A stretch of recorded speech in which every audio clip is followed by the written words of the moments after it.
जैसा कि हमने लास्ट एपिसोड में देखा, लिटिल फेरी डॉक्टर ने सीनलैंड को वापस अपने घर जाने के लिए बोल दिया था। दूसरी तरफ सीनलैंड भी उसके फोर्स करने पे चली गई थी, लेकिन जाने से पहले उसने कहा था कि वो उसके लिए कुछ सपोर्ट लेके आएगी जब तक वो उसका इंतजार करे। ये कहने के साथ ही वो वापस अपने क्लैन में चली गई थी, लेकिन ये क्लैन के अंदर उसकी शादी की बात चल रही थी, इसीलिए वो सभी उसकी बातों को नजरअंदाज कर देते हैं और उसकी मदद करने के लिए भी मना कर देते हैं। और उसी समय वहाँ पर सावेन आ गया था, जो कि एल्डर से फाइट करने के बाद सीनलैंड को अपने साथ ले जाता है। तो अब इसके आगे से इस पार्ट की शुरुआत होती है। तो इस नोवेल की शुरुआत में हम सावेन को देखते हैं, जो कि एक पहाड़ी पर लैंड करता है। वो सीनलैंड को रखते हुए कहता है, तुम्हें पता ही होगा लिटिल फेरी डॉक्टर के बारे में। ये कहने के साथ ही लिटिल फेरी डॉक्टर के पोस्ट को निकाल लिया था। सावेन की बातों को सुनने के बाद सीनलैंड थोड़ा सा उदास हो जाती है। वो उससे कहती है, ये पूरी तरह से मेरी गलती है, क्योंकि मैं इतनी पावरफुल नहीं थी कि मैं लिटिल फेरी डॉक्टर की कुछ भी तरह से मदद कर सकूं। फिर वो बताती है कि जैसे आप हमसे अलग हुए थे तो उसके 1 महीने तक हम साथ में रहे थे, लेकिन फिर एक दिन एक लड़की की नजर लिटिल फेरी डॉक्टर पे पड़ गई थी, और ये लड़का और कोई नहीं बल्कि एक क्लैन का हेड था।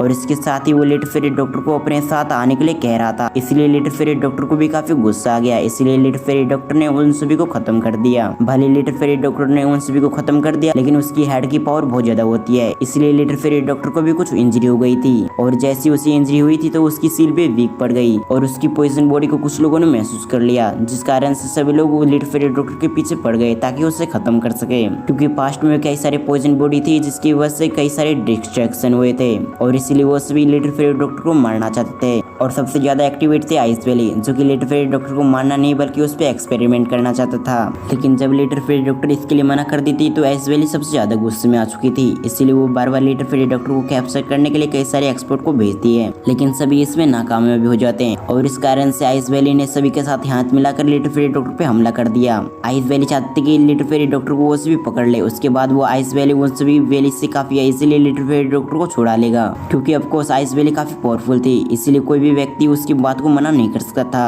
अब इन सभी बातों को सुनने के साथ ही सावन को काफी गुस्सा आ जाता है। वो उससे कहता है, आइस वैली, अगर लिटिल फेरी डॉक्टर को कुछ भी हुआ इस वैली की वजह से तो मैं इन सभी को पूरी तरह से मिटा दूंगा। फिर वो सीनलैंड की तरफ देखते हुए उससे कहता है, क्या तुम्हें पता है अभी के समय लिटिल फेरी डॉक्टर कहाँ पर है? ये सुनने के साथ ही सीनलैंड अपने गर्दन को हाँ मिलाते हुए उससे कहते हैं, बिल्कुल, little fairy doctor फॉलम God stream में। अब ये बात सुनने के साथ ही सावन उससे कहता है, फॉलम गॉड स्ट्रीम। फिर सावन किसी चीज को नोटिस करते हुए कहता, तुम्हारे साथ तो वो लड़की भी थी, वो लड़की कहाँ पर है? यानी कि जिया के बारे में।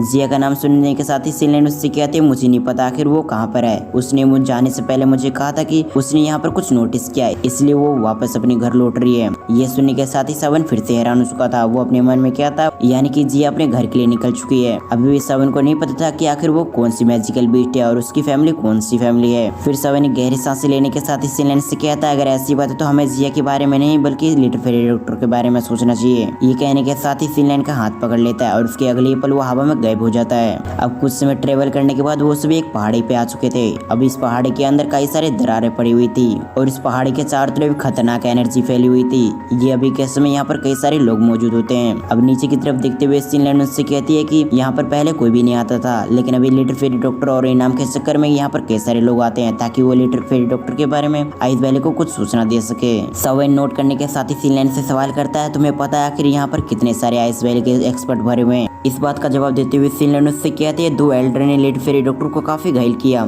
जिनका नाम है बिंग युआन और बिंग फू। ये सुनने के साथ ही सावन कहता, डोजो, ओके ठीक है, अगर ऐसी बात है तो मुझे संभालने में थोड़ी प्रॉब्लम हो सकती है, लेकिन फिर भी मेरे पास इतनी पावर तो है ही। अब इस बात को हटाओ और तुम मुझे बताओ आखिर लिटिल फेरी डॉक्टर को हम कैसे ढूंढेंगे, क्योंकि ये वैली तो काफी बड़ी है। ये सुनने के साथ ही सीनलैंड अपने एक पेट को निकाल लेती है। उससे कहती है, मेरे पास ये पेट है, इस पेट की मदद से हम लिटिल फेरी डॉक्टर को कुछ समय के अंदर ढूंढ लेंगे, बस हमें इसे फॉलो करते जाना है। जो कि आने के साथ ही एक डायरेक्शन की तरफ जाने लगता है। अब सीनलैंड की बातों को सुनने के साथ ही सावन उस पेट का पीछा करने लगता है। दूसरी तरफ हम एक एल्डर को देखते हैं, जो कि अपनी आंखों को बंद करने के साथ ही एक जगह कल्टीवेशन कर रहा था। तभी वो सावन के प्रेजेंट को महसूस करने के साथ ही अपनी आंखें खोल लेता है, और सावन जिधर बढ़ रहा था उसी की तरफ देखने लगता है। वो कहता है, इलिट डोजोंग, क्योंकि लिटिल फेरी डॉक्टर के बारे में जानने के लिए यहाँ पर कई सारे एक्सपर्ट आए हुए थे, ताकि वो लिटिल फेरी डॉक्टर की इंफॉर्मेशन देकर आइस वैली से इनाम ले सके।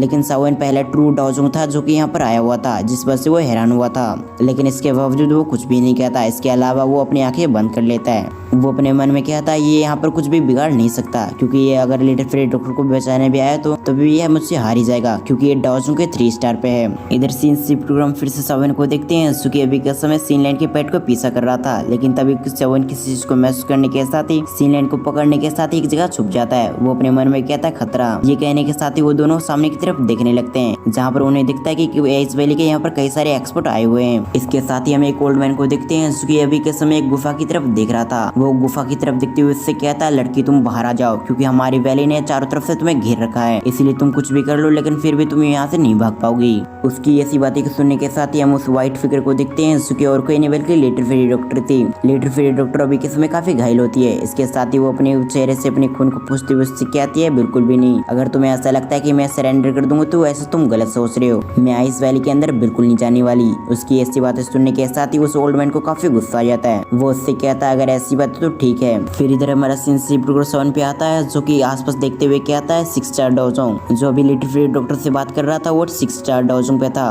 तभी 7 की नजर 10-12 लोगों पे जाती है, जो कि ऑफकोर्स आइस वैली के डिसाइपल थे। और तभी उसकी नजर जाती है 2 एक्सपर्ट पे, जो कि अभी के समय हवा में फ्लोट कर रहे थे। अब इतनी सारे डाओजोंग एक्सपर्ट को देखने के साथ ही 7 अपने मन में कहता है इन सभी से हैंडल करना थोड़ा सा मुश्किल होगा, लेकिन फिर भी मैं याओ टियानबू और अपने पपेट की मदद से इन सभी का सामना कर पाऊंगा। पहला एल्डर का नाम बिंग युआन है और दूसरे एल्डर का नाम विंगफू है, और ये दोनों आइस वैली के सबसे स्ट्रॉन्ग एल्डर हैं। बिंग युआन की स्ट्रेंथ डाओजोंग के 2 स्टार पे है, जबकि विंगफू की स्ट्रेंथ की बात की जाए तो ये भी डाओजोंग के 6 स्टार पे है। ये सुनने के साथ ही 7 एक नोट कर देता है और उससे कहता है बिल्कुल, मैं इन दोनों से जब फाइट करूंगा तो केयरफुल होकर फाइट करूंगा, इसलिए तुम मेरी चिंता मत करो। मैं किसी तरह लिटिल फेरी डॉक्टर को बचाकर तुम्हारे पास लेके आ जाऊंगा, इसलिए तुम लिटिल फेरी डॉक्टर को संभालना। ये सुनने के साथ ही सीनलैंड भी एक नोट कर देती है और उससे कहते हैं बिल्कुल। इधर वो old man little fairy doctor से फिर से एक बार कहता है तुम इस बार हमसे बच के नहीं भाग पाओगी, क्योंकि तुम्हारी बॉडी में आइस वर्जन एंटर हो चुकी है। अगर तुम हमारे साथ आइस वैली नहीं चलोगी तो तुम्हारा मरना तय है, और वो भी 1 महीने के अंदर अंदर। इसलिए मैं तुम्हें मौका देता हूँ कि तुम हमारे साथ आइस वैली चलो और आइस वैली के अंदर चल के हमारे साथ कॉम्प्रोमाइज करो, नहीं तो तुम्हारे पास तो इसके अलावा कोई भी चारा नहीं है। ये सुनने के साथ ही लिटिल फेरी डॉक्टर उससे कहती है तुम्हारी बहुत ज्यादा बकवास चल रही है, अगर हिम्मत है तो फाइट करो। अब ये सुनने के साथ ही वो ओल्ड मैन में गुस्से में आ जाता है और फिर वो लिटिल फेरी डॉक्टर से कहता है तुम्हें मैंने काफी समझाया,